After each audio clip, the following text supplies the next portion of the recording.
नमस्कार दोस्तों, स्वागत है आपका स्टडी फॉर सिविल सर्विसेज में। फ्री वीडियो के लिए चैनल को तुरंत सब्सक्राइब कर लीजिए और नोटिफिकेशन को जरूर ऑन कर लेना। हमारा फ्री वाला टेलीग्राम ये वाला ग्रुप जरूर से जरूर ज्वाइन कर लीजिएगा। हमारे ये वाले फ्री वाले टेलीग्राम को जरूर ज्वाइन कर लीजिएगा। और यूपी पीसीएस 2020 के मेंस के लिए हमारे 2 प्रोग्राम चल रहे हैं। एक 80 days daily answer writing programme चल रहा है जिसमें 4 क्वेश्चन पर डे दिए जाएंगे और पूरा उसका कंप्लीट फीडबैक मिलेगा। और दूसरा जो है ऑफिशियल टेस्ट सीरीज होगी जिसमें 12 फुल लेंथ जीएस के पेपर दिए जाएंगे, उसके फुल लेंथ आंसर दिए जाएंगे और कंप्लीट जो है पूरी चेकिंग होगी। 20-20 क्वेश्चन होंगे हर पेपर में, ठीक है। जैसे ऑफिशियल पेपर आता है वैसे ही होगा और कंप्लीट चेकिंग होगी, कंप्लीट मॉडल आंसर मिलेगा। ज्यादा जानकारी के लिए इन नंबर पर कॉल कर सकते हैं 9696066089 8562880530। Hello everyone, my name is Saurabh Singh. Welcome to this new initiative. UP PCS GS mains के सिलेबस को क्वेश्चन आंसर फॉर्मेट में हम कंप्लीट कर रहे हैं। 19 वीडियोस पहले ही आ चुके हैं, ये 20वां वीडियो है। उम्मीद करता हूं कि आप लोगों ने वो सारे वीडियोस देखे होंगे और आपके पास अभी तक इस वीडियो को मिला लेंगे तो 80 क्वेश्चन आज हमारे पास हो चुके हैं, ठीक है। तो इनका आपके पास एक रिच नोट्स कंप्लीट हो गया होगा।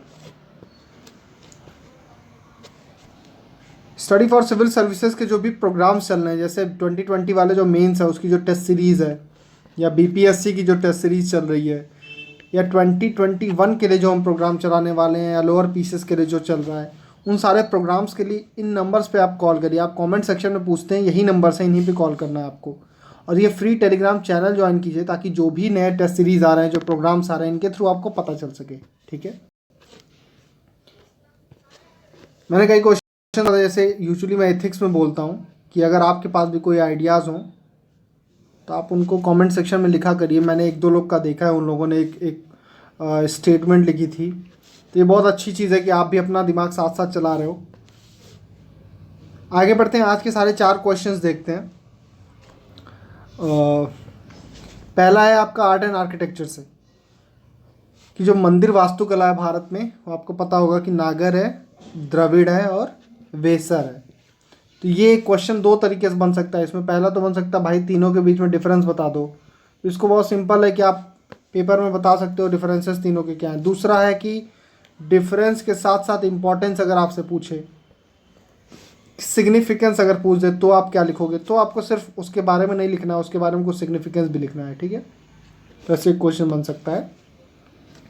दूसरा, द्रविड़ के ही अंदर एक क्वेश्चन बन सकता है कि ऐसे चोलास का क्या कंट्रीब्यूशन रहा है, विजयनगर का क्या कंट्रीब्यूशन रहा है। इस तरीके का भी एक डिफ़िकल्ट क्वेश्चन लेकिन ये कहलाएगा, ऐसा भी बन सकता है, ठीक है। तो आज का हमारा क्वेश्चन सिर्फ और सिर्फ ये पूछ रहा है आपसे कि आपको डिफरेंसेस बताने हैं। हालांकि हम कुछ और पॉइंट भी यहाँ पे डिस्कस करेंगे, ठीक है।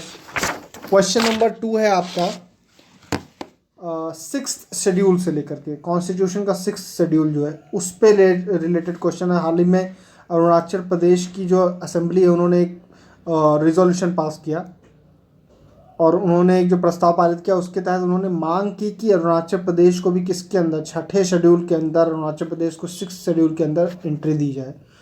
तो आपसे क्वेश्चन ये जानना चाह रहा है कि क्यों आखिर ये मांग कर रहे हैं, कि क्या ऐसे फ़ायदे हैं 6th शेड्यूल में जाने पे। और पूछ रहा है क्या 6th शेड्यूल में सब कुछ बहुत अच्छा ही अच्छा है, तो क्या 6th शेड्यूल के अंदर जो भी प्रोविजंस कॉन्स्टिट्यूशन प्रोवाइड कर रहा है उसमें कुछ कमियाँ हैं, ये क्वेश्चन पूछ रहा है, ठीक है। क्वेश्चन नंबर 3 है डिसइन्वेस्टमेंट क्या होता है, प्राइवेटाइजेशन से डिफरेंट कैसे होता है, और इंडिया में जो भी डिसइन्वेस्टमेंट के टारगेट क्या क्या है गवर्नमेंट के, ठीक है। कुछ पैसा वैसा कितना निकालना चाहती है बेच बाच के, कुछ टारगेट रखा होगा, वो पूछ रहा है। 3 पार्ट में सवाल है, 3 पार्ट में जवाब। क्वेश्चन नंबर 4 है अंडरस्टैंड वैल्यू एजुकेशन। आप मूल्य शिक्षा से क्या समझते हैं। वैल्यू एजुकेशन ऐसी शिक्षा जो आपके अंदर मूल्यों का विकास करे। देखिए, एक हमारा टॉपिक है एथिक्स का, रोल ऑफ फैमिली, सोसाइटी और एजुकेशन इन वैल्यू फॉर्मेशन, ठीक है, या एथिक्स में, कि एथिक्स में इन तीनों का क्या रोल है, फैमिली का, सोसाइटी का और एजुकेशन का। तो उसमें से एक क्वेश्चन ऐसा बन सकता है कि आप आंसर में लिख सकते हैं कि वैल्यू एजुकेशन होनी चाहिए। तो यही पूछ दिया डायरेक्टली कि वैल्यू एजुकेशन क्या है, इसके उद्देश्य क्या है, या ऐसा करने पे क्या फ़ायदे हैं, क्या ना करने पे क्या नुकसान है, ठीक है। मूल्य शिक्षा से क्या समझते हैं, मूल्य शिक्षा के महत्वों को चर्चा करना है आपको। ये हो गया आज के 4 questions. Question number 1, enumerate the difference. Enumerate मतलब बस आपको बता देना है क्या अंतर है, दोनों में स्पष्ट करना है। मैं पहले आपको बता दूं, मंदिर के बारे में आपको पता होगा, एक होता है पंचायतन स्टाइल ऑफ आर्किटेक्चर, एक मेन मंदिर मेन भगवान यहाँ पर हो गए और 4 और भगवानों को यहाँ सेट कर दिया गया। तो पंच आयतन, पंच मतलब 5, तो पंच आयतन टाइप ये मंदिर एक तरीके के बनते हैं। फिर आपको कुछ बेसिक टर्म्स हैं, जैसे पहले तो यही पढ़ लेते हैं कि नागर, द्रविड़, वेसर। नागर कहाँ बना? नॉर्थ इंडिया में जो मंदिर बने, भारत में जो नॉर्थ इंडिया मंदिर बने हुए हैं उनको हम नागर स्टाइल कहते हैं, ठीक है। साउथ इंडिया में जो बने और द्रविड़ हैं, जो पेनिनसुलर हिस्सा है भारत का, जो ये कर्नाटक वाला क्षेत्र आपको मिल जाएगा, महाराष्ट्र के कुछ एरियाज यहाँ पर जो बने हुए हैं, आंध्रा में कुछ मंदिर, तो ये जो एरिया में आपको मंदिर मिलेंगे इनको हम क्या कहोगे आप? वेसर स्टाइल कह सकते हो, ठीक है। वेसर स्टाइल ऑफ आर्किटेक्चर कहोगे आप। तुमने ये पढ़ा 3 तरीके के मंदिर हो गए, और इसके बीच में जो डिफरेंसेस है वो आपसे पूछ रहा है।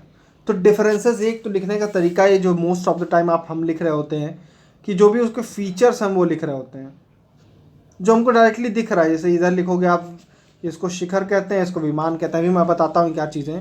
तो मैं कह रहा हूँ कि लिखने का एक तरीका ये भी हो सकता है कि आप इसके फीचर्स के साथ साथ आप इसकी यूजेस को भी लिख दो, तो आपका थोड़ा आंसर अलग हो जाएगा, ठीक है।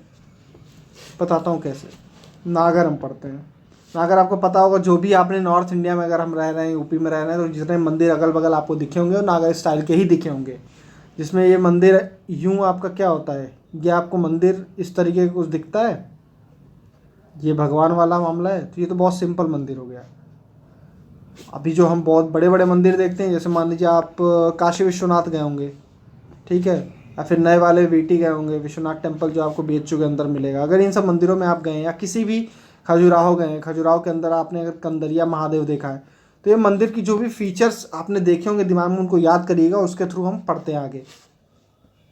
तो सबसे पहले कहता है कि शिल्प शास्त्र is a major source from where we trace the difference between Nagara and Dravida style of temple architecture. Nagara की क्या खासियत होगी, द्रविड़ की क्या खासियत होगी, इसके बारे में जानने का हमारे पास जो मुख्य स्रोत रहा है वो क्या रहा है? शिल्प शास्त्र रहा है। अब नागर स्टाइल ऑफ आर्किटेक्चर का क्या है? हमने बोला ये नॉर्थ इंडिया में मिलता है, तो ये उत्तर भारतीय मंदिरों में जो आमतौर पर ये शैली होती है उसे हम नागर स्टाइल ऑफ आर्किटेक्चर कहते हैं। इसमें एक आपको शिखर देखने को मिलेगा। ये जो मंदिर के ऊपर आपने ऊंचा सा मतलब एक शिखर इसको कहते हैं, जो मंदिर के ऊपर स्थित शिखर किसको रिजेंबल करता है? एक माउंटेन को। जैसे एक माउंटेन की चोटी होती है उस तरीके से शिखर है। ये माउंट मेरू जो हिंदुओं में बहुत मतलब एक पायस माना गया है या बहुत पवित्र माना गया है, उस माउंट मेरू से प्रभावित होकर के मंदिरों के ऊपर वाला जो हिस्सा है उसको हम एक इस तरीके का हिस्सा बनाते हैं, एक कोन के तरीके से, और इसको हम क्या कहते हैं? शिखर, ठीक है। अब ये जो शिखर है इसके ऊपर एक ऐसा गोल सा हिस्सा बना होता है, इसको हम कहते हैं अमालक, ठीक है। क्या होता है? अमालक। ये स्टोन का होगा, डिस्क शेप का होगा। ये देखिए डिस्क जैसे तस्तरी नुमा होता है, ये होता है अमालक। ये अमालक कहाँ पर बना हुआ है? ये बना हुआ है शिखर के ऊपर। ये अमालक जब तस्तरी नुमा है तो यानी कि इसके ऊपर का हिस्सा प्लेन होगा, तो यहाँ पर हम रखते हैं कलश। यहाँ पे रखते हैं कलश। कलश आपको पता ही है हिंदू धर्म में कलश की क्या मान्यताएं हैं, बहुत सारी मान्यताएं हैं। तो यहाँ पे एक कलश रखा जाता है और इसकी मान्यता यह है कि यहाँ पर जो कॉस्मिक नेक्टर है, मतलब समझ लीजिए कॉस्मिक पूरे जो यूनिवर्स से पॉजिटिव एनर्जी, ये मंदिर क्या करता है? इसको इस कलश में इकट्ठा करता है। तो ये इसकी खासियत हो गई। अमालक हो गया, शिखर हो गया। शिखर क्या है? माउंट मेरू से लिख देंगे। अमालक का इंपॉर्टेंस आपको पता चल गया, और कलश का पता चल गया। तो अभी हमने 3 चीज़ें पढ़ ली, ठीक है। अब ये जो शिखर है इसके नीचे ये वाला जो हिस्सा है, यहाँ पर होता है गर्भगृह मतलब वह स्थान जहाँ पर मूर्ति को स्थापित किया जाता है। जो मेन जिनकी जिस भगवान की, जिस देवी की मतलब वो मूर्ति है, तो उनको आपने देखा होगा कि एक छोटे से कमरे में आप मंदिर, मैंने बोला कि जो भी आप मंदिर देख रखा है उसको याद करिए कि आप जैसे ही मंदिर में घुसते हैं आपको दर्शन नहीं हो जाते उनके, आपको अंदर तक जाना पड़ता है। तो जिस कोठरी में, जिस क्षेत्र में वहाँ उनको रखा गया, उस छोटे से एरिया में, उसको हम गर्भगृह कहते हैं। और गर्भगृह के ऊपर ही शिखर को बनाया जाता है, ठीक है। ये हो गया, हमने 4 चीज़ें अभी तक पढ़ ली हैं। अब गर्भगृह पढ़ लिया। अब गर्भगृह जिस कमरे में है उसके अगल बगल आपने देखा होगा कि कई लोग हाथ जोड़ करके और उसके चक्कर लगा रहे होते हैं, जिसको लोग कहते हैं प्रदक्षिणा कर रहे हैं। तो जिस मान लीजिए ये गर्भगृह था, यहाँ पे आप मंदिर पूजा कर रहे हो तो आप इस रास्ते से ऐसे ऐसे परिक्रमा लगाते हो, तो इसको हम कहते हैं परिक्रमा पथ कह सकते हैं या प्रदक्षिणा पथ कहते हैं। ठीक है, प्रदक्षिणा पथ कहते हैं। 5 चीज़ें पढ़ ली हमने। अभी मंदिर के अंदर हैं हम। आपने देखा होगा कि जब आप सीढ़ी से ऐसे ऐसे सीढ़ियाँ होती हैं, सीढ़ी से ऊपर आप जाओगे तो आप एक देख रहे होगे आपका मंदिर जो है सीढ़ी पे बना हुआ है, मतलब आप सीढ़ी से चढ़ के ऊपर जा रहे हो। तो ये रेज्ड प्लेटफॉर्म है, थोड़ा ऊंचे प्लेटफॉर्म पे बना हुआ है। जो प्लेटफॉर्म है इसको कहते हैं जगती, जगती, जगती। ठीक है, इस प्लेटफॉर्म को कहते हैं जगती, जिसके ऊपर वो मंदिर बना हुआ है। सीढ़ी से चढ़ के आप उस प्लेटफॉर्म पे पहुंचे ऊंचाई पर, वहाँ से जगती मिला, जगती पर ये मंदिर बना हुआ। अब डायरेक्ट आप एक हॉल में घुसते हो, इस हॉल को हम कहते हैं मंडप। ठीक है, मंडप वो होता है जो इस सीढ़ी वाले बाहर से एग्जिट से, यहाँ पे आपका क्या है, वो भगवान है, यानी कि यहाँ पे क्या है, गर्भगृह है। तो मंडप गर्भगृह को इस सीढ़ी यानी कि आउटर एग्जिट से कनेक्ट कर रहा है। ये कैसा होता है, हमेशा याद होगा आपको, पिलर वाले हॉल होते हैं। ये याद आ रहा है, कई सारे पिलर के हॉल होते हैं। अब जैसे जैसे मंदिर और बड़े बनते गए, तो पहले तो एक मंडप हुआ करता था। अब आजकल मंडप में आजकल नहीं, मतलब धीरे धीरे मंडपों को बांट दिया गया। मंडप 3 तरीके के बनने लग गए। एक सबसे बड़ा बनने लग गया महामंडप, महामंडप, मंडप और अर्धमंडप। इस तरीके के मंडपों को डिवीज़न किया गया। मंडप है क्या, बेसिकली एक पिलर का हॉल है। कहाँ से कहाँ तक, आपकी एंट्री से लेके गर्भगृह तक के बीच में कई सारे हॉल होते हैं, आपको देखा होगा खुले खुले न हॉल्स। तो वो है आपके क्या है, मंडप हैं। हमने मंडप पढ़ लिया, 3 तरीके के होते हैं, उनका काम क्या है ये पढ़ लिया। ठीक है, और अब जो हमने बताया कि सीढ़ी से हम इंटर करेंगे, तो सीढ़ी से जब आप इंटर करेंगे तो यहाँ जो द्वार होते हैं या ये जो आपका गर्भगृह का द्वार है, तो इन द्वार पे कुछ सजावटें की जाती हैं। अब नॉर्थ इंडिया के जो नागर स्टाइल के मंदिर हैं, यहाँ पर आपको देवियों की फ़ोटो मिलेगी, मतलब उनको पत्थर से काट के बनाया जाता है। कौन सी, गंगा जी की या यमुना जी की आपको स्कल्पचर मिलेंगे। ठीक है, ये कहाँ मिल रहे हैं, द्वार पे।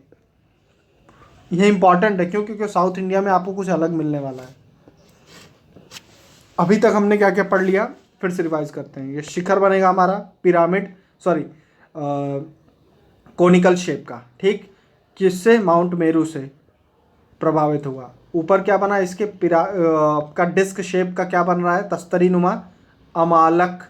अमालक के ऊपर रख दिया कलश। कलश का काम क्या है पता है। इसके नीचे क्या है, गर्भगृह। गर्भगृह में कौन है, देवी जी हैं। इसके अगल बगल घूमने के लिए क्या बना, प्रदक्षिणा पथ। यहाँ तक आने के लिए हमको आना पड़ेगा मंडप से। मंडप 3 तरीके के, अर्धमंडप, मंडप और महामंडप। मंडप बना किस चीज़ में, एक सीढ़ी से हम ऊपर तक पहुँचे, यानी कि ये सीढ़ी और जिस प्लेटफॉर्म पे पूरी मंदिर बनी है उसको क्या कहते हैं, जगती। और सीढ़ी और यहाँ पे आपको कौन कौन सी देवियों की वो मिल जाएंगी सजावट, वो गंगा जी और यमुना जी की। ठीक है, ये हो गया पूरा मामला अभी तक का। ओके, तो ये हो गया आपका नागर स्टाइल के कुछ खासियत हो गई। और इसी के साथ साथ हमने ये भी पढ़ा कि जो स्ट्रक्चर बनाया गया उसकी खासियत क्या है और उसके इम्पोर्टेंस क्या रहेंगे। ठीक, अगर कोई पूछे कि इम्पोर्टेंट कोई एग्जाम्पल्स तो कौन से आप लिखोगे, कंदरिया महादेव है, ये कहाँ पर है, खजुराहो में आपके। ये नागर स्टाइल का बेस्ट मंदिर माना जाता है। ठीक है,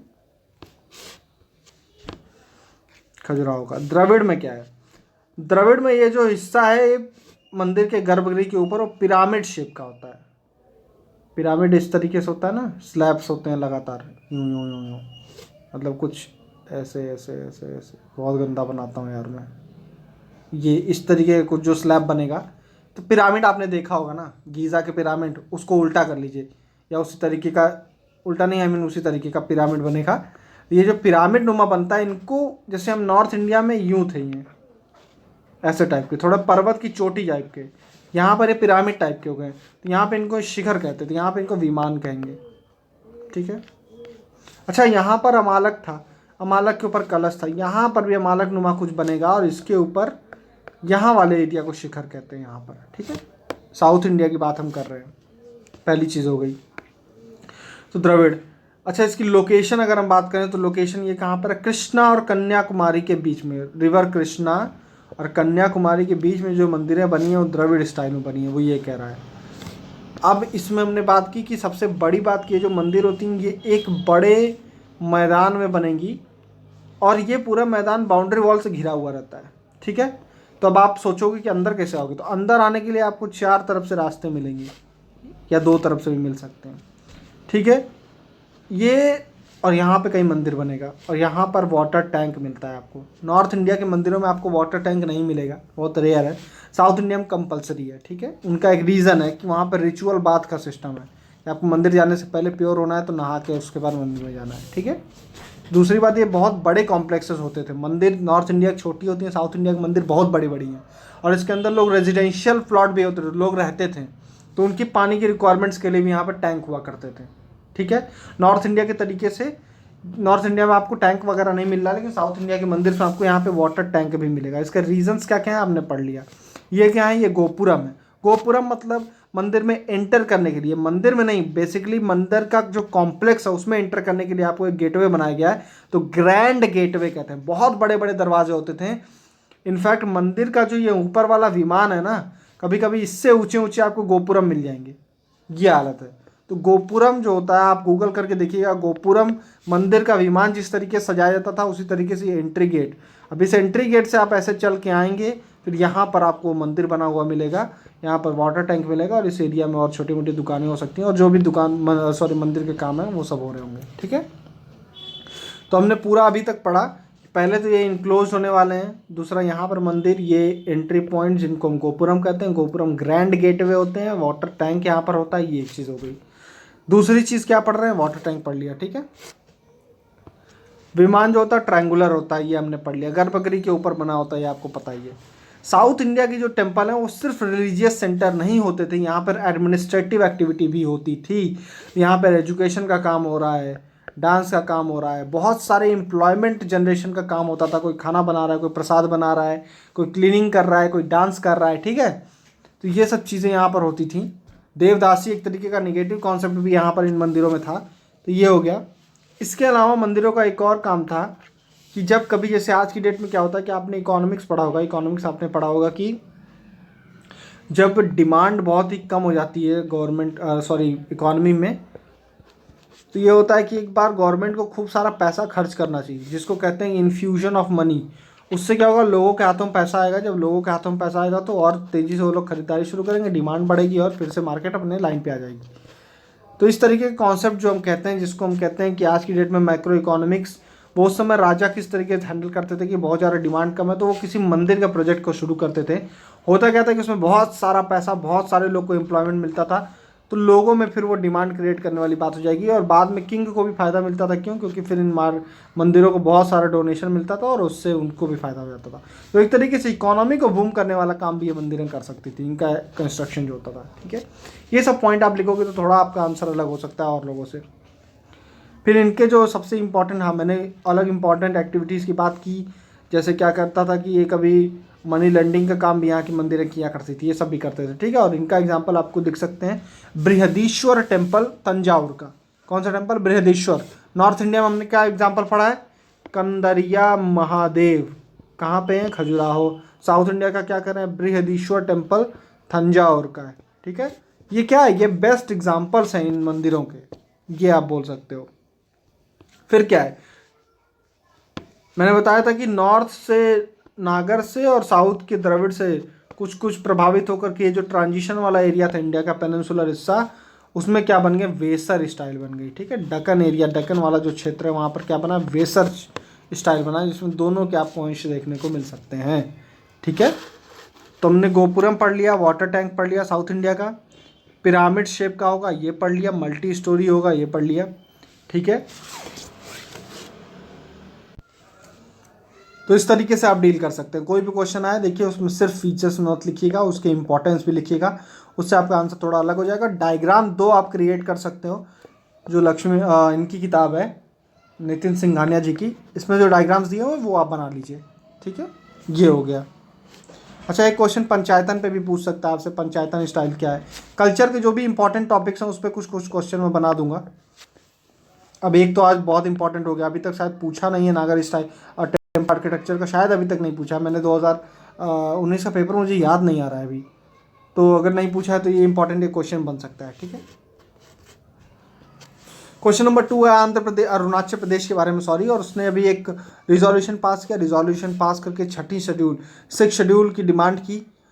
तो फिर क्वेश्चन आपसे यही, मतलब बहुत ऑब्वियस क्वेश्चन है, 6 शेड्यूल में क्यों जाना चाह रहा है, मतलब इसके कुछ फ़ायदे होंगे, तभी इसके फ़ायदे क्या हैं वो बताओ, और क्या ये बहुत बढ़िया काम कर रहा है, क्योंकि बहुत सारे राज्य हैं जहाँ ये काम कर रहा है 6 शेड्यूल, तो वहाँ पर क्या उसकी कमियाँ देखने को मिल रही हैं। इस तरीके का कुछ क्वेश्चन है, 2 पार्ट में है 6 शेड्यूल के, आपको खासियत बतानी है और उसमें क्या क्या इशूज़ है वो बताना है, ठीक है। तो फिर 6 शेड्यूल की फीचर से शुरू करते हैं। इंट्रोडक्शन इस तरीके से लिख सकते हैं, इस 6 schedule provides special power to tribal communities to administer the tribal areas and protect their special norms, customs and way of life. मतलब ये आदिवासी समूहों को जनजातीय क्षेत्रों को प्रशासित करने, पहली बात, और उनको अपने विशेष मानदंडों, रीति रिवाजों और जीवन जीने की जो उनके अलग से अधिकार है, मतलब अलग से अधिकार मतलब जो उनकी स्पेशल कैरेक्टरिस्टिक्स हैं उसको प्रिजर्व करने की राइट्स देता है। कौन सा? 6th schedule. अब ये 6th शेड्यूल आज की डेट में भारत में 4 राज्यों में लगता है, AMTM, असम, मेघालय, त्रिपुरा, मिजोरम, ठीक है। अब असम, मेघालय, त्रिपुरा, मिजोरम, असम, मेघालय, त्रिपुरा, मिजोरम वाले क्षेत्रों में क्या है, ये चल रहा है आपका 6th schedule. Even though Arunachal Pradesh currently hold special mechanism of inner line permit which ensure a degree of protection to its tribals, yet it wants to achieve 6th schedule status। कहता है कि हालांकि अभी खुद अरुणाचल प्रदेश में आपको इनर लाइन परमिट वाला system मिलेगा। अभी अरुणाचल प्रदेश क्या कहता है कि हमको अपने जो स्पेशल ट्राइबल लाइफ है उसको प्रोटेक्ट करने की हमको छूट चाहिए, ये वो चाहिए, ठीक है। तो पहले आपके पास एक सिस्टम है इनर लाइन परमिट, मतलब यहाँ पे कोई फॉरेनर या इवन इंडियन इंटर नहीं कर सकता बिना वहाँ की लोकल गवर्नमेंट जो भी है, जैसे डिस्ट्रिक्ट गवर्नमेंट है, उसके प्रोटेक्शन के बिना, परमिशन के बिना, ठीक है। और इसमें यहाँ पर तो ये एक तरीके से आपको मेजरली प्रोटेक्शन तो दे ही रहा है, आपके एरियाज़ को प्रोटेक्शन दे रहा है। अभी आपको पता होगा कि मेघालय में बहुत सारी डिमांड बन रही है, मतलब मेघालय की असेंबली ने पास कर दिया एक रिजोल्यूशन की, उसको इनर लाइन परमिट की बात कर रहा हूँ मैं, 6th शेड्यूल नहीं। मेघालय पहले से 6th शेड्यूल में है, वो उसने कहा कि अब हमको इनर लाइन परमिट भी चाहिए, और वहाँ पे बहुत ज़्यादा इसकी डिमांड चल रही है और बहुत अनरेस्ट एक तरीके से देखने को मिल रहा है इस समय वहाँ पर। तो अरुणाचल प्रदेश के पास इनर लाइन परमिट तो है पहले से, जो कि उसको कुछ डिग्री ऑफ प्रोटेक्शन देता है, but it wants 6th schedule. अब यहाँ पर वो डिमांड बनती है, क्वेश्चन का पॉइंट बनता है कि आखिर 6th शेड्यूल में और भी कुछ अच्छा होगा, तभी तो इनर लाइन परमिट के अलावा भी वो 6th शेड्यूल मांग रहा है। तो अब हम देखते हैं क्या। देखिए, सबसे पहला इंपॉर्टेंस तो यही है कि 6th शेड्यूल को कॉन्स्टिट्यूशन की वो मिली हुई है, रिकॉग्निशन मिली हुई है, कॉन्स्टिट्यूशन के द्वारा इसको बनाया गया है। सबसे इंपॉर्टेंट पॉइंट तो ये हो गया। तो कॉन्स्टिट्यूशन के द्वारा बनाया गया तो कुछ आर्टिकल्स होंगे, 2 आर्टिकल्स हैं, आर्टिकल 244 और आर्टिकल 275। 244 क्या कहता है कि ऐसे एरियाज में जिनको 6th शेड्यूल के अंदर रखा गया है उनके एडमिनिस्ट्रेशन कैसे होंगे उसके बारे में कुछ स्पेशल प्रोविजन, स्पेशल प्रावधान बताना है, आर्टिकल 44। और 275 क्या करता है, 275 इनकी फाइनेंशियल ऑटोनॉमी के बारे में बात करता है कि इनको कुछ पैसा हम कंसोलिडेटेड फंड ऑफ इंडिया से देंगे। अब समझ में आ रहा है क्यों अरुणाचल प्रदेश यहाँ आना चाह रहा है, कि पैसा भी मिल रहा है और स्वायत्तता भी मिल रही है, 2 चीज़ें आ गई। सिर्फ इतना ही नहीं है, और क्या है।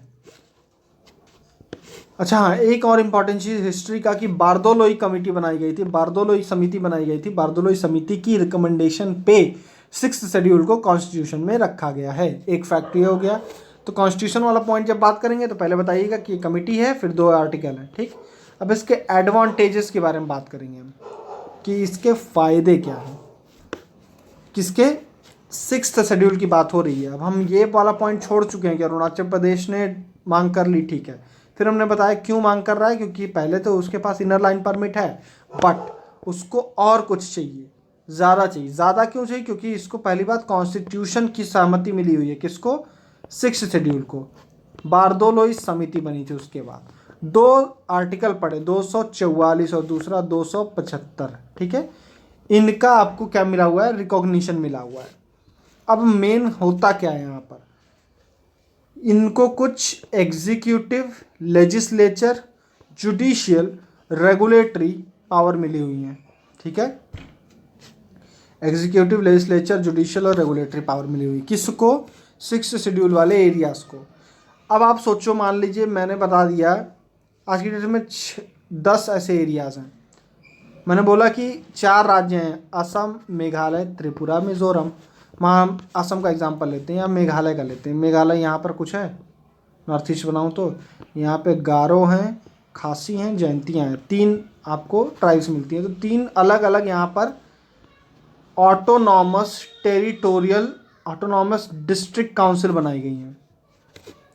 बताते हैं, कुछ ट्राइबल एरियाज़ हैं जिन्होंने मांग की 6 शेड्यूल की। 6 शेड्यूल मान लो मेघालय को दे दिया, तो मेघालय के जो अलग अलग, अब एक ही ट्राइब यहाँ रह नहीं रही है तो अलग अलग ट्राइब रह रही है। तो मान लो 3 डिस्ट्रिक्ट हैं अलग अलग, तो 3 डिस्ट्रिक्ट में अलग अलग ट्राइब रह रही हैं। तो ये तीनों को अपनी अलग अलग डिस्ट्रिक्ट में एक काउंसिल बनाने की अनुमति दी गई है। मतलब हमने कह दिया कि ठीक है, आपके पास पावर है तो आपको रेगुलेट करने के लिए कुछ व्यवस्था बनानी पड़ेगी ना। तो आप क्या करोगे, एक अपनी डिस्ट्रिक्ट काउंसिल बनाओगे जिसको हम कहते हैं एडीसी।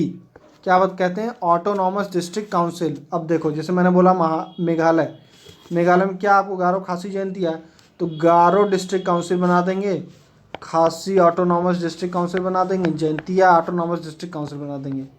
यहाँ पे ये ट्राइब रह रही है, ट्राइब रह रही है, ट्राइब रह रही है। तो इनके रेगुलेशन के लिए एक तरीके की एक था ये ऑटोनॉमस रीजन। जैसे गारो रीजन एक ऑटोनॉमस रीजन है। ऑटोनॉमस क्यों, क्योंकि 6ठा शेड्यूल इनको कहता है कि ठीक है आप ऑटोनॉमस हो। तो ये हमने कहा ठीक है ऑटोनॉमस हो गए, लेकिन हम रूल कैसे करेंगे, तो उसने कहा कि आपको एक समिति बनानी पड़ेगी जिसको हम कहेंगे एडीसी, ऑटोनॉमस डिस्ट्रिक्ट काउंसिल। अब बात यहाँ पे यही हो रही है कि ऑटोनॉमस डिस्ट्रिक्ट काउंसिल बनाई जाएगी। तो हमने कहा कि इनके पास एग्जीक्यूटिव फंक्शन है, तो एग्जीक्यूटिव फंक्शन कौन परफॉर्म करेगा, ऑटोनॉमस डिस्ट्रिक्ट काउंसिल। अब ऐसे 4 राज्य हमने बताए, असम, मेघालय, त्रिपुरा, मिजोरम, 4 राज्य हैं। तो ऐसे 4 राज्यों में कुल 10 ऐसी डिस्ट्रिक्ट काउंसिल्स इंडिया में भी हैं। ये प्रीलिम्स का क्वेश्चन बन सकता है। तो ऑटोनॉमस डिस्ट्रिक्ट काउंसिल बनेंगे ऐसी जगहों पे, इनके पास लेजिस्लेटिव, एग्जीक्यूटिव, जुडिशियल पावर्स होंगे। ठीक है। अच्छा हाँ, ये काउंसिल्स में 30 मेंबर्स मैक्सिमम होंगे। कुछ चुन के आ रहे हैं, कुछ नॉमिनेटेड हैं, ऐसा टाइप कुछ व्यवस्था है। ठीक है। हाँ। रेगुलेटरी पावर क्या, वहाँ के प्राइमरी स्कूल से रिलेटेड, मार्केट कैसी होनी चाहिए, मार्केट में क्या नियम कानून होने चाहिए, वो फिशरीज से रिलेटेड, मनी लेंडिंग, आपने पढ़ा होगा मॉडर्न इंडिया में कि मनी लेंडिंग और इन सब की वजह से यहाँ पे लोगों को ज़मीन से हाथ धोना पड़ गया, तो उसकी वजह से कई सारे बवाल, ये कोल, थारू, ये सब जो आपको अपराइजिंग देखने को मिली थी, उन सब का एक रीज़न था कि मनी लेंडिंग वाला। तो इनको ये दिया गया पावर कि मनी लेंडिंग को भी ये नियंत्रित कर सकते हैं। टैक्स रेवेन्यू कलेक्शन के पावर तक दिए गए इनको। तो ये हो गए कुछ फाइनेंशियल पावर्स। अब इश्यूज क्या हैं, अच्छा एक और पावर में ये भी हो गया, आप लिख सकते हो कि कंसोलिडेटेड फंड ऑफ इंडिया से कुछ पैसा वैसा आ रहा है, ये लिख सकते हो। दूसरी बात क्या लिख सकते हो कि 244 के तहत इनका जो स्टेटस है वो कॉन्स्टिट्यूशनल है ना, क्योंकि कॉन्स्टिट्यूशन ने ही इनको रिकॉग्नाइज किया गया है। तो एडवांटेज में ये सारे पॉइंट लिख सकते हो, क्योंकि आपको पता होगा 5th शेड्यूल जो है कॉन्स्टिट्यूशन का, वो भी शेड्यूल्ड एरियाज़ के रेगुलेशन के बारे में बात करता है। यहाँ पे शेड्यूल्ड ट्राइब रहते हैं, उन एरियाज़ को डिमार्केट करना है इसे, और यहाँ पर इनके रेगुलेशन की बात करता है। लेकिन वो 5वां शेड्यूल जो है, तो 5वां शेड्यूल कॉन्स्टिट्यूशन के अंदर उनको ये पावर, इतनी स्पेशल पावर नहीं दी गई है जितना 6 शेड्यूल को दी गई, ऑटोनॉमस डिस्ट्रिक्ट काउंसिल और ये वो टाइप। और 275 के अंदर डायरेक्ट पैसा कंसोलिडेटेड फंड से, इसीलिए उसने कहा कि हमको 5वें शेड्यूल के अंदर पावर नहीं चाहिए, हमको कहाँ चाहिए, 6th शेड्यूल के अंदर चाहिए। किसको, अरुणाचल प्रदेश को। लेकिन इशू क्या है, अब आपको समझ में आ रहा होगा कि मेघालय एक राज्य है, इसका अपना खुद का स्टेट लेजिस्लेचर और ये सब होगा, उसका एक स्टेट का मशीनरी होगा, और यहाँ पे एक अलग ऑटोनॉमस डिस्ट्रिक्ट काउंसिल चल रहा है, तो दोनों के बीच में दिक्कतें आ सकती हैं। दूसरा है टैक्स रेवेन्यू कलेक्शन का पावर, ये आपको पता ही होगा कि मैक्सिमम स्टेट्स के पास खुद पैसा कमाने की दिक्कतें होती हैं, तो इसमें इनको दे दिया तो इसके पास क्या बचेगा। तो यहाँ पर ये एक समस्या आ रही है कि टसल हमेशा होता रहता है एडीसी यानी कि ऑटोनॉमस डिस्ट्रिक्ट काउंसिल और स्टेट के लेजिस्लेचर के बीच में। यहाँ पर जो ये लेजिस्लेटिव पावर्स होती हैं, जैसे कुछ अगर नियम कानून बना रहे हैं, या इनके पास एक जुडिशरी का भी पावर होता है। जुडिशरी का एक पावर है कि मतलब अपने जो लोकल लॉज वगैरह हैं उनके लिए कुछ एक जुडिशियल टाइप व्यवस्था भी कर सकते हैं ये लोग। तो जो ये लॉज वगैरह बना रहे हैं उसमें एसेंट की ज़रूरत होती है गवर्नर की। अब यहाँ पे गवर्नर का कितना डिस्क्रिशनरी पावर है, विवेकाधीन शक्तियाँ कितनी हैं कितना नहीं है, इसको लेकर के थोड़ा सा अभी सहमति नहीं है, साफ साफ इन चीज़ों को डिमार्केट नहीं किया गया है। तीसरा है these council are suppose to create their plans but lack skills and expertise. अब आपने ये समझो, आप एडीसी बना दिया, ये हैं पहली बार ट्राइबल पीपल, तो बहुत चांसेस हैं कि इनका एडुकेशन लेवल और इनकी स्किल्स थोड़ी कम हो सकती हैं। ऐसे केस में इनको अपने एरिया की प्लानिंग के लिए क्या बनाना है, पूरा एक प्लान बनाना है, और ये प्लान बनाना है, बजट बनाना है, तो इस टेक्निकल काम के लिए इनके पास एक्सपर्टीज़ की कमी है, ये एक दिक्कत होती है। तीसरा, फंडिंग का एक गैप होता है। जैसे इन्होंने अपना एक बजट पास किया, एडीसी ने बजट बताया सरकार से कि हमको इतना पैसा चाहिए, सरकार दे रही है मान लो कम, तो ये जो गैप हो रहा है उसको एक तरीके का दिक्कत है। इसके रिलेटेड कुछ गवर्नमेंट ने चेंजेस भी किए हैं, शायद मैं कंफर्म करके बताऊंगा, कुछ रीसेंट चेंजेस किए गए हैं इस चीज़ में यहाँ पर कि इनको फंडिंग मिल सके। ठीक है,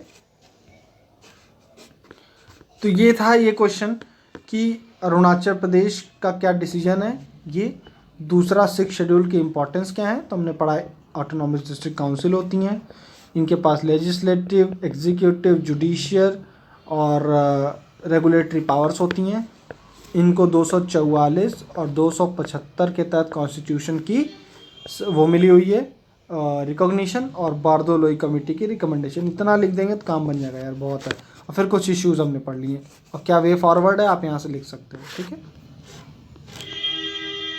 क्वेश्चन नंबर 3 है आपका, डिसइन्वेस्टमेंट क्या है, प्राइवेटाइजेशन से डिफरेंट कैसे है, और डिसइन्वेस्टमेंट का टारगेट क्या है गवर्नमेंट का। तो disinvestment in Indian context refers to liquidation of assets of government. Government के पास जो भी एसेट्स हैं पब्लिक सेक्टर इंटरप्राइजेस के रूप में, या कोई और कंपनी जैसे एयर इंडिया है अभी, तो इसको अगर लिक्विडेट कर दे, वो लिक्विडेट मतलब अपनी ओनरशिप को ट्रांसफ़र ऑफ ओनरशिप कर दे अपने से किसी प्राइवेट को, या अपनी जितनी ओनरशिप है उसमें कुछ कमी ला दे, 100% शेयर मेरे हैं उसको मैं कुछ कम करूं, तो इस प्रोसेस को आप क्या कहोगे, क्या हम डिसइन्वेस्टमेंट की तरफ बढ़ रहे हैं।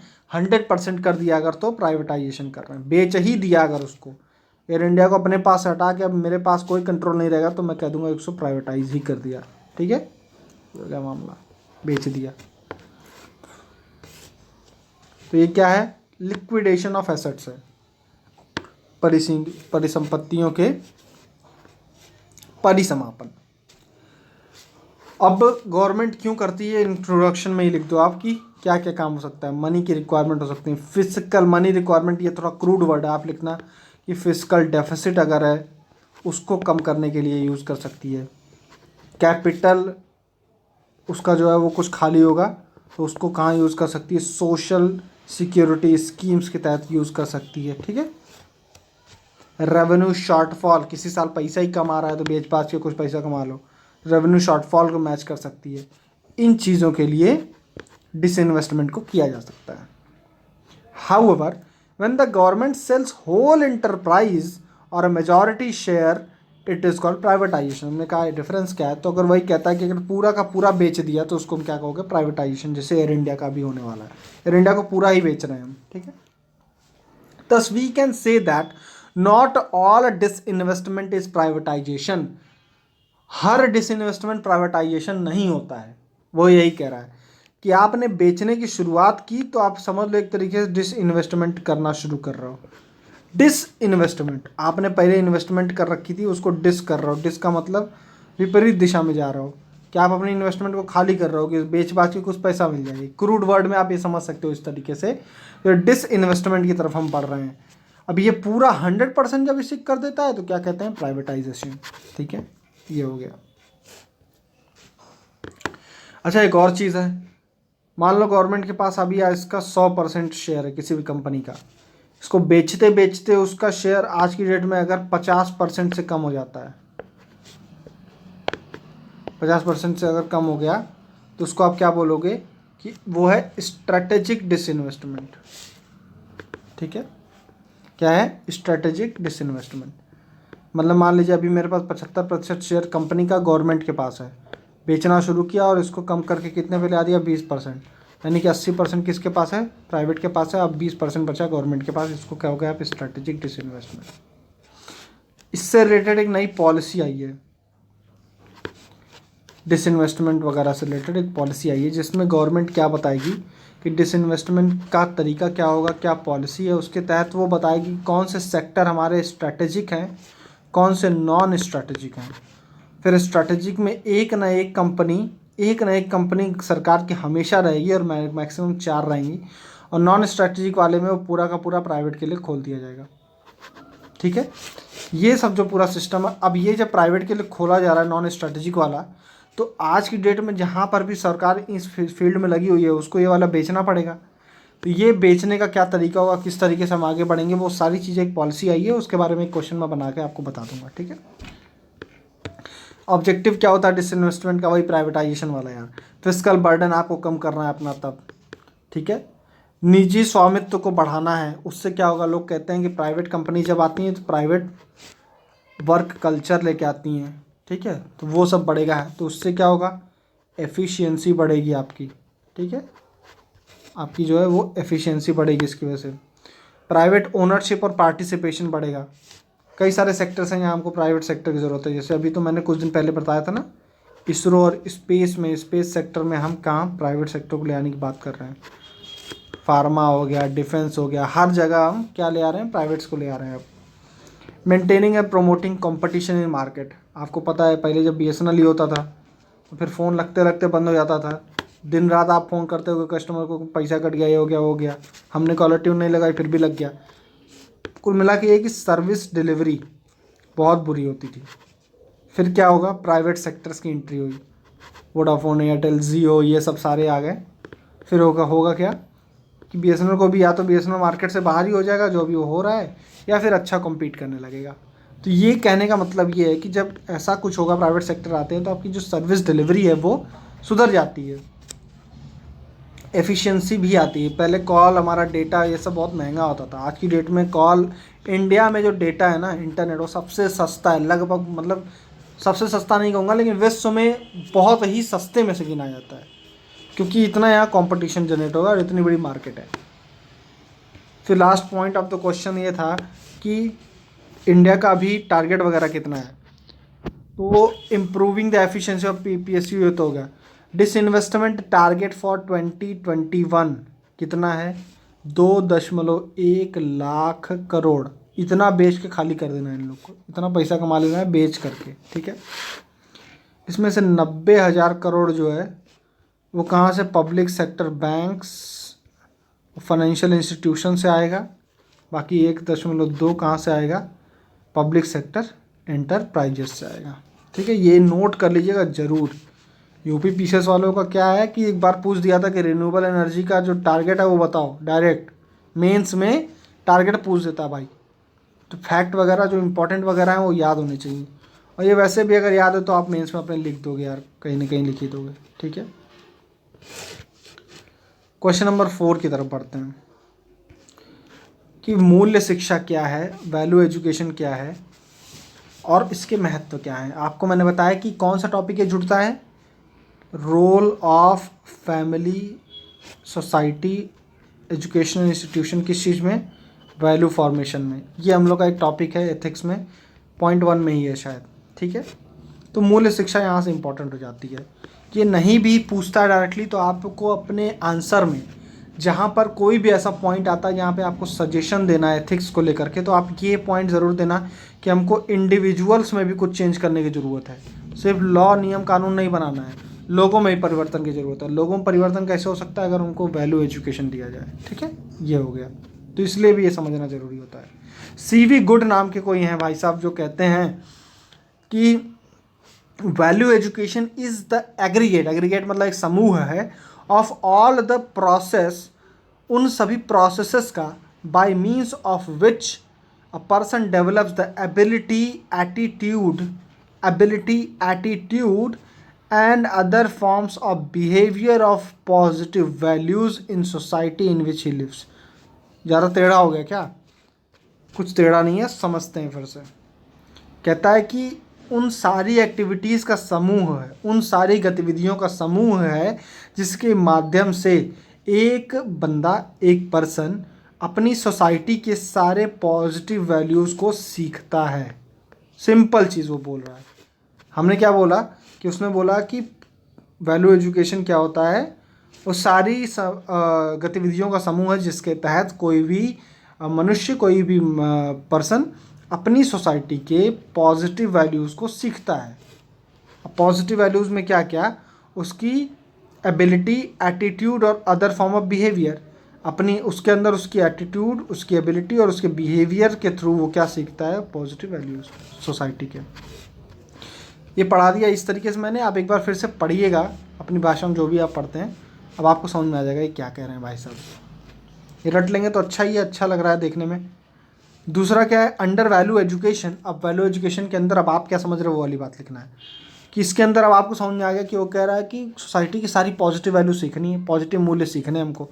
तो ये सोशल भी होंगे, कल्चरल भी होंगे, मोरल भी होंगे, स्पिरिचुअल भी होंगे, ठीक है, सामाजिक भी होंगे, सांस्कृतिक भी होंगे, नैतिक होंगे और आध्यात्मिक मूल्य होंगे। तो इन सारे मूल्यों को एक बच्चे को कैसे सिखाएंगे आप? इन मूल्यों को आप जोड़ दो एजुकेशन के साथ, यही होता है आपका वैल्यू एजुकेशन। बात समझा? उसने कहा कि पॉजिटिव वैल्यूज़ को सीखना है सोसाइटी की, तो हमने कहा कि ठीक है, वैल्यूज़ कई तरीके की होंगी, सोशल, स्पिरिचुअल, कल्चरल और मॉरल। मुझे अपने कल्चर की जानकारी होनी चाहिए, मुझे मॉरलिटी पता होनी चाहिए, भारत में क्या लोगों को पसंद है, क्या नहीं पसंद है, क्या मैं कर सकता हूँ, क्या नहीं कर सकता हूँ, क्या करूँगा तो समाज नाराज़ होगा, क्या करूँगा तो समाज भी खुश होगा, क्या सोशल ऑब्लिगेशंस है मेरी, महिलाओं के प्रति मेरी क्या रवैया होना चाहिए, बच्चों के प्रति मेरा क्या रवैया होना चाहिए, कल्चरल क्या है कि कौन से त्यौहार में क्या करना है, क्या नहीं करना है, ये सब चीज़ें हैं, ठीक है, त्यौहार मनाना क्यों है। तो ये चीज़ें जो हैं और भी बहुत सारी चीज़ें जो भी आपको एक अच्छा मानव बनने के लिए इम्पॉर्टेंट है, वो आपके वैल्यूज़ हैं, वो मूल्य हैं। तो इन मूल्यों को आपको जोड़ना है, एक बच्चे को आपको समझाना है। तो यानी कि कोई कहानी के माध्यम से, कोई और अन्य माध्यम से, कोई चैप्टर के माध्यम से, एग्जाम के माध्यम से आपको उसको जोड़ देना है उसके एजुकेशन से। और यही जो एजुकेशन वाला सिस्टम बनेगा इसको आप कहोगे वैल्यू एजुकेशन, ठीक है। ये हो गया, इसको जोड़ दो और यह बच्चों के समग्र विकास की ओर लेके जाएगा उनको। क्यों? क्योंकि उनको अब अपने समाज के सामाजिक, सांस्कृतिक, नैतिक और आध्यात्मिक मूल्यों का ज्ञान है। जैसे जैसे वो पढ़ के आगे बढ़ेंगे उनको ये चीज़ें पता होंगी। यूनिटी इन डाइवर्सिटी क्या होती है पता है, भारत में सेकुलरिज्म क्यों होना चाहिए उनको पता है, क्योंकि ये छोटे पर ही वो कल्चरल वैल्यू जब पढ़ेंगे भारत की तो उसमें देखेंगे कि हिंदू, मुस्लिम, सिख, ईसाई सारे लोगों के बारे में वो पढ़ेंगे, उनकी हिस्ट्रीज़ को पढ़ेंगे। तो ये जो ऐसे जनरेशन हो रहा है इन वैल्यू एजुकेशन की वजह से, तो एक समग्र विकास की तरफ इंसान बढ़ेगा, ठीक है। अब इतने से ही आप अंदाज़ा लगा सकते हो कि जब समग्र विकास होगा तो बच्चा क्या क्या कर सकता है। तो इसलिए वैल्यू एजुकेशन के क्या फ़ायदे हैं। अब ये कहते हैं कि एजुकेशन के 2 फ़ायदे होने चाहिए। पहला तो यार एकेडमिक वाला कि ठीक है, पढ़ रहा है, इंजीनियरिंग पढ़ रहा है, उसके बाद बीटेक कर लिया, बीटेक कर लिया, बीटेक के बाद जॉब लग गई, ये एक तरीका है। दूसरा ये कि ये पढ़ाई के साथ साथ उनके अंदर कुछ मूल्यों का भी विकास हो रहा हो। तो ये 2 रोल होते हैं एजुकेशन के। तो वो क्या कह रहा है कि एजुकेशन के रोल ये 2 हैं। तो इंडिया में एजुकेशन को इस तरीके से आपको डाइवर्सिफाई करने की ज़रूरत है, ठीक है। 10 the importance of value education क्या है, मूल्य शिक्षा की इंपॉर्टेंस क्या है। प्रोमोट होलिस्टिक डेवलपमेंट, समग्र विकास को बढ़ावा देना। समग्र विकास होगा तो क्या होगा, आपको अपनी इंडिविजुअल मॉरलिटी और अखंडता, इंटीग्रिटी के बारे में जानकारी होगी कि आपको क्या करना है, क्या नहीं करना है। आप हिपोक्रेसी वाले इंसान नहीं बन सकते, आपकी कथनी और करनी में अंतर नहीं हो सकता। आप जो मूल्य दूसरों को सिखाओगे वही खुद फॉलो करोगे। आपको चूँकि बचपन से वो चीज़ें पढ़ाई गई वो आपके अंदर इतनी घर कर गई हैं कि आप उन मूल्यों के खिलाफ जब भी जाओगे या मजबूरी में भी अगर आपको जाना पड़ेगा तो आपके अंदर गिल्ट होगा। यानी कि ऐसा जो इंसान होगा वो क्या होगा, बहुत ज़्यादा एथिकल इंसान होगा। ये एक पॉइंट आप लिख सकते हो कि इंटीग्रिटी होगी, मोरालिटी होगी। It will prevent decrease social evils in society like corruption, gender based discrimination और कास्ट बेस्ड डिस्क्रिमिनेशन। मतलब जब इस तरीके का कोई इंसान होगा तो भ्रष्टाचार हो गया, लिंग और जाति आधारित जो भेदभाव हैं, ऐसे जो सामाजिक कुरीतियाँ हैं उनसे ऊपर उठ जाएगा। क्यों? क्योंकि वो दिमाग से सोच सकता है, वह कोई भी जो एक्टिविटी है सोसाइटी की उसको क्वेश्चन करेगा। जब उसने बचपन से यूनिटी एंड डाइवर्सिटी पढ़ा है, उसने पढ़ा है कि सारे धर्म बराबर हैं, उसने सारे धर्मों की कोर को समझा है, तो अगर आपको कोई बताएगा नहीं ये पर्टिकुलर धर्म आपको ये गलत सिखाता है, तो वो उस चीज़ को क्वेश्चन करेगा। जब आपको कोई जाति पाति सिखाएगा तो आप बोलोगे कि नहीं ये चीज़ मैं नहीं जानता हूँ, ये गलत है, ठीक है, क्योंकि मैंने तो इक्वालिटी के बारे में पढ़ा है, तो उस चीज़ को आप क्वेश्चन करोगे। तो ये आप कहोगे किस तरीके से आप कुल मिला के किस तरीके से आपको लिखना है कि वो एथिक्स के डेवलपमेंट में कैसे आपको हेल्प करेगा। पहला है कि छात्र के लेवल पे उसका समग्र विकास, दूसरा सोसाइटी के लेवल पे सोशल इविल्स जो है उसको ख़त्म करेगा, तीसरा क्या है कि वो बंदा जो है वो कंस्ट्रक्टिव तरीके से लाइफ को जीना सीखेगा। मतलब ऐसा आदमी हाईली इमोशनल इंटेलिजेंट होगा, और इमोशनली इंटेलिजेंट का मतलब उसको फेल्योर को टैकल करना आता होगा। वो जब कभी जीवन में उसको निराशा हाथ लगेगी तो वो उससे हार नहीं जाएगा, उसको उस चीज़ को झेलना आएगा, उससे कैसे निकलना है ये सब आएगा। मतलब एक high level of emotional intelligence ऐसे इंसान के अंदर आपको देखने को मिलेगा। He will know how to deal with failure, how to find happiness, उसे खुशी कैसे ढूंढनी है और दूसरों की खुशियों के महत्व को समझना है। सिर्फ अपनी खुशी नहीं देखनी है, अपनी खुशी के साथ साथ दूसरों की खुशियाँ भी हो। मतलब जो यूटिलिटेरियन अप्रोच है J.S. मिल और जेरेमी बेंथम वाली, उसका भी ये ध्यान रखेगा, ठीक है। फिर कहते हैं person with value education will be more tolerant. ऐसा आदमी क्या होगा, सहनशील होगा, वो कंपैशनेट होगा, वो दयालु होगा, सहिष्णु होगा, और respectful to diverse culture of the country. क्योंकि उसको कल्चरल वैल्यूज़ के बारे में पता है तो दूसरों की इंडिपेंडेंस का भी वो ध्यान रखेगा, ठीक है। जैसे हमने कई सारे सोशल ऐसे एग्जाम्पल्स हमारे सोसाइटी में देखने को मिलते हैं कि जैसे कोई एक पर्टिकुलर लोअर कास्ट का कोई आदमी अगर बारात लेके जा रहा है, घोड़ी पे चढ़ के जा रहा है, तो फिर आपने देखा होगा कि उसके खिलाफ वायलेंस आपको देखने को मिलेगा हायर कास्ट के थ्रू। ये बहुत गलत चीज़ है। यहाँ पर ये चीज़ क्या, और ये सिर्फ कास्ट नहीं है, ये आप किसी के इंडिविजुअल राइट का वायलेशन कर रहे हो, ठीक है। आप उसकी फ्रीडम का, उसकी लिबर्टी का वायलेशन कर रहे हो। जब आपको प्लेजर सीख करने का अधिकार है तो उसको भी है, हर एक रिलीजन हर एक कास्ट को है। तो ये चीज़ कौन समझ सकता है जिसकी वैल्यूज़, जिसके मूल्य इस तरीके के हों, जो वैल्यूज़ जिनको बचपन में ही सिखा दिया गया हो इक्वालिटी के बारे में, जिनको बचपन से बताया हो कि अगर आपको अपनी राइट्स के बारे में प्रेम है तो आपकी राइट्स तभी इंश्योर होगी जब आप दूसरे की राइट्स का इज्जत करोगे। आप अपनी राइट्स को तभी तक बचाए रखोगे, जब बचा रख सकते हो तब तक दूसरे की राइट्स को आप रिस्पेक्ट कर रहे हो। तो ये चीज़ें जो हैं ये वैल्यू एजुकेशन की देन हो सकती हैं। साइंटिफिक टेम्पर बढ़ेगा।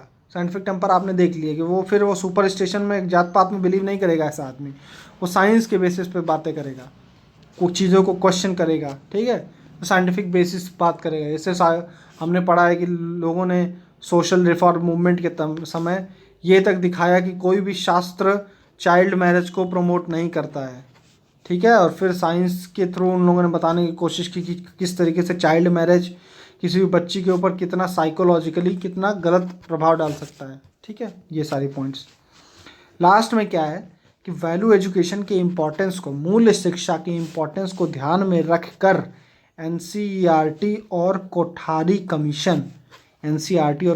कमीशन ने कई बार रिकमेंडेशन दिए कि हमारी शिक्षा में वैल्यू एजुकेशन को क्या करना है, आपको इनकॉर्पोरेट करना है, मतलब लाना है।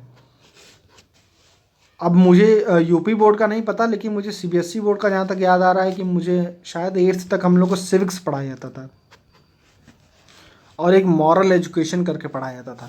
तो ये दोनों में छोटी छोटी कहानियाँ होती थी, कहानियों के थ्रू हमको बड़ी बड़ी बातें यानी कि जो वैल्यूज़ होते हैं वो सिखाए जाते थे। तो किस तरीके से वैल्यूज़ को डेवलप करना है, अगर आप छोटे बच्चे को कोई कहानी के थ्रू समझा देते हो इक्वालिटी का महत्व, तो कहते हैं ना कि मैंने एक बार पढ़ा था और यहीं पे बताया था कि बच्चे को आप अर्ली लेवल ऑफ सोशलाइजेशन होता है यहाँ पे, तो इस सोशलाइजेशन में आप उसको जिस तरीके से ढालोगे वो उस तरीके से बनेगा। ये सोशलाइजेशन कौन कर रहा होता है, पहला तो फैमिली कर रही होती। बच्चा स्कूल आने से पहले फैमिली से सीखता है, स्कूल जाने के बाद भी घर में दिन भर फैमिली से सीख रहा। तो फैमिली, सोसाइटी और एजुकेशनल इंस्टीट्यूट, ये 3 लोग बच्चे की सोशलाइजेशन में बड़ा इंपॉर्टेंट रोल प्ले करते हैं और वो समझाते हैं कि किस तरीके से आगे वो बच्चा सोसाइटी के साथ डील करेगा, उसका किस तरीके से इंटरेक्शन होगा। तो यहाँ पर ये इम्पॉर्टेंट हो जाता है कि अगर आप एजुकेशन में सुधार कर रहे हो और वैल्यू एजुकेशन को इम्प्रूव कर रहे हो, तो किस तरीके से एथिक्स जो सोसाइटी में है वो बढ़ सकता है। ये आप कंक्लूजन के रूप में लिख सकते हो। ठीक है, आज के लिए इतना ही। Thank you so much.